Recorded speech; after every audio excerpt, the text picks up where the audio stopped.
बीवी, मैं ज़रा मैके जाना चाहती हूँ। ख़ावंद, अल्लाह की मान हो, सबको मेरा सलाम कहना।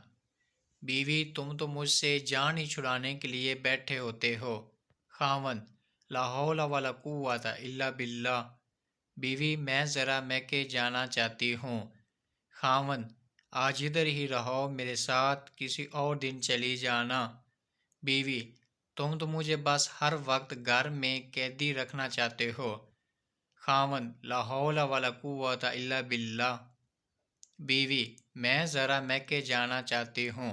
ख़ावंद, जैसे तुम्हें अच्छा लगे।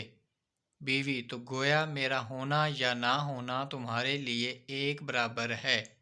मेरी तो कोई अहमियत ही नहीं इस घर में। ख़ावंद, ला हौला वला कुव्वता इल्ला बिल्लाह।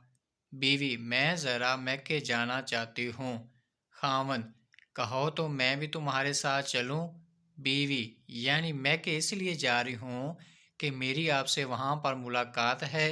मुझे कुछ आराम चाहिए, इसलिए इधर जिसे जा रही हूँ। ख़ावंद, ला हौला वला कुव्वता इल्ला बिल्लाह। अगर मेरी अच्छी वीडियो लगे तो प्लीज़ मेरे चैनल को लाइक और सब्सक्राइब कर दें ताकि हर आने वाली वीडियो आप तक पहुँच